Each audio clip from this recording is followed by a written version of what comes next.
नमस्कार मित्रांनो, स्वागत आहे आपल्या YouTube चॅनलवर. तर फक्त 12वी वरून सरकारी नोकरी मिळवण्याची ही सुवर्ण संधी. स्टाफ सिलेक्शन कमिशनमध्ये 3,714 पदांसाठी नवीन जाहिरात आलेली आहे. तर कालपासून म्हणजे 8 तारखेपासून ही जाहिरात सुरू झालेली आहे. तर 7/5/2024 पर्यंत आपण अर्ज करू शकतो. पण शेवटच्या तारखेपर्यंत वेट न करता लवकरात लवकर अर्ज करा.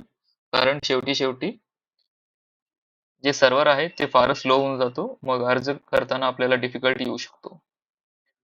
तर याची जे प्रिलिम्स आहे पूर्व परीक्षा जून किंवा जुलै महिन्यात असू शकतो आणि जे टियर 2 आहे मुख्य परीक्षा ते नंतर कळवण्यात येईल असं सांगितलेलं आहे. आणि यात टियर 3 पण असतो म्हणजे जे स्किल टेस्ट वगैरे असतो ते आपण पुढे बघणार आहोत.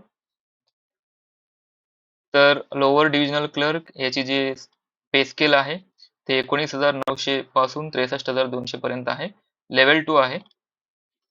त्यानंतर डेटा एंट्री ऑपरेटर DO ज्याला आपण म्हणतो त्यांची पे स्केल जी आहे लेव्हल 5 आहे आणि 29,200 पासून 92,300 पर्यंत असू शकतो.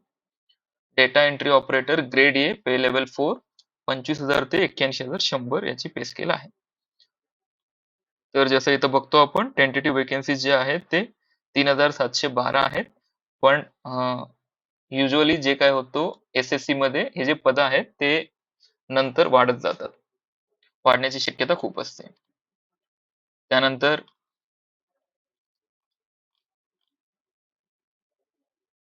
एज लिमिट जे आहे 1/8/2024 पर्यंत 18 वर्ष पूर्ण झालेले असावी आणि मॅक्झिमम एज लिमिट जे आहे ते 27 वर्ष आहे. रिझर्वेशन आहे SC, ST आणि अदर कॅटेगरीजसाठी जे आपण खाली बघणार आहोत. इथं बघू शकता आपण SC, ST साठी 5 वर्ष, OBC साठी 3 वर्ष आणि अदर कॅटेगरीज जे आहेत ते इथं दिलेले आहेत. आपण बघू शकता.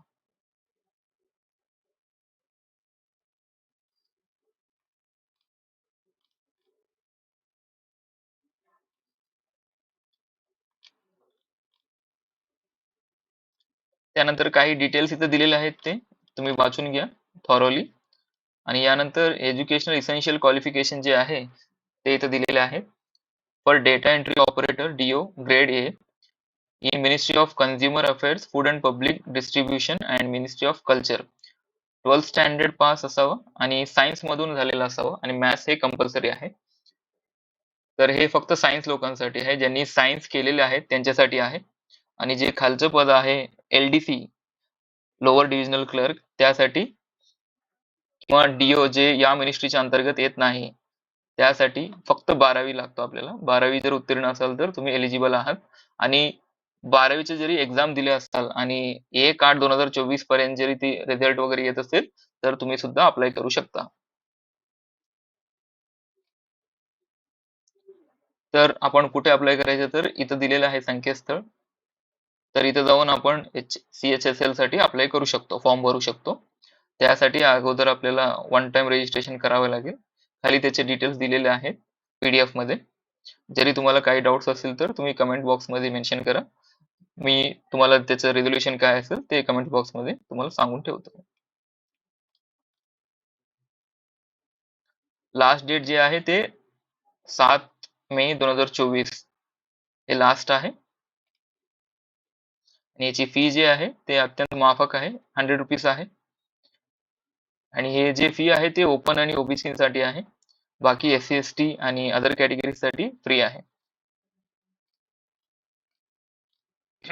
यानंतर इथं रिजन वाईज आपण बघू शकतो कुठं अप्लाय करायचं आणि कसं अप्लाय करायचं आहे ते.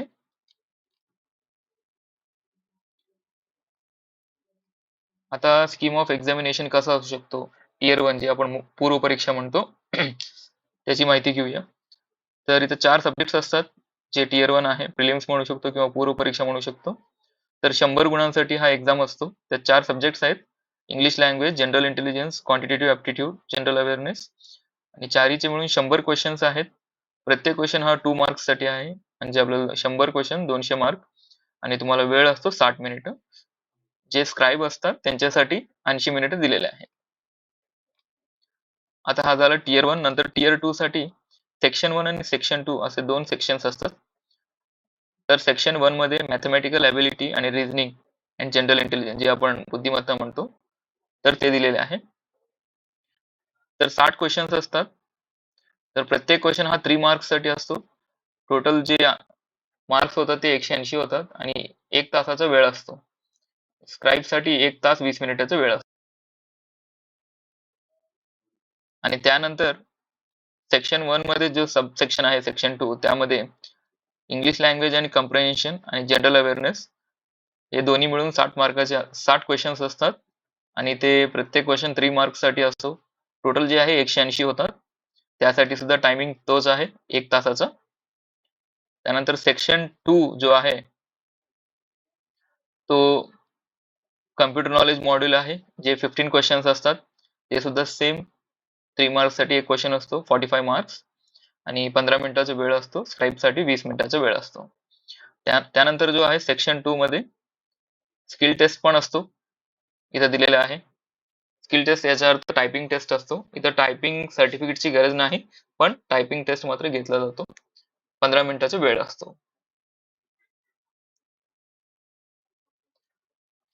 त्यानंतर डिटेल सिलेबस काय असतो ते आपण बघणार आहोत आता.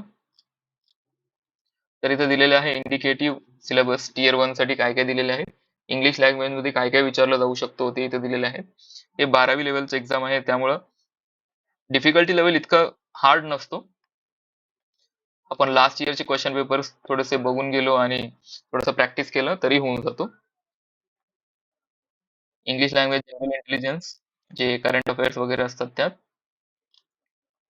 त्यानंतर क्वांटिटेटिव्ह ॲप्टिट्यूड इथं तुम्हाला ट्रिग्नॉमेट्री, अल्जेब्रा, जॉमेट्री या गोष्टी विचारल्या जाऊ शकतात. डिटेल सिलेबस इथं दिलेला आहे. जनरल अवेअरनेस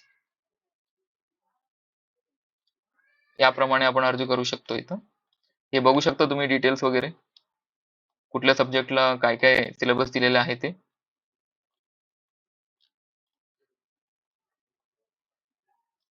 आत्ताच पोस्ट प्रिफरन्स वगैरे बघण्याची गरज नाही. आपण नंतर बघू शकतो ते मेन्सच्या वेळेस. पण आधी आपलं टार्गेट असायला पाहिजे प्रिलिम्स क्लिअर करायचं.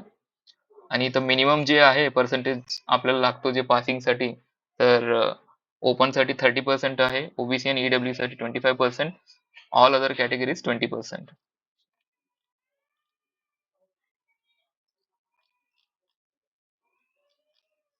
तर अजून काही डाऊट्स असतील तर विचारा तुम्ही, कमेंट्स मध्ये मेन्शन करा.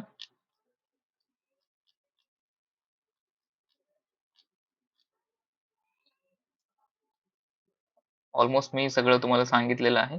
तरी तुम्हाला काही डाऊट्स असतील तर तुम्ही सांगू शकता मला.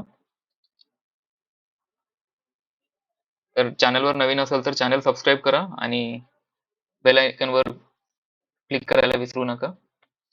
All the best for your exams and गुढीपाडव्याच्या हार्दिक शुभेच्छा. Thank you for watching this video.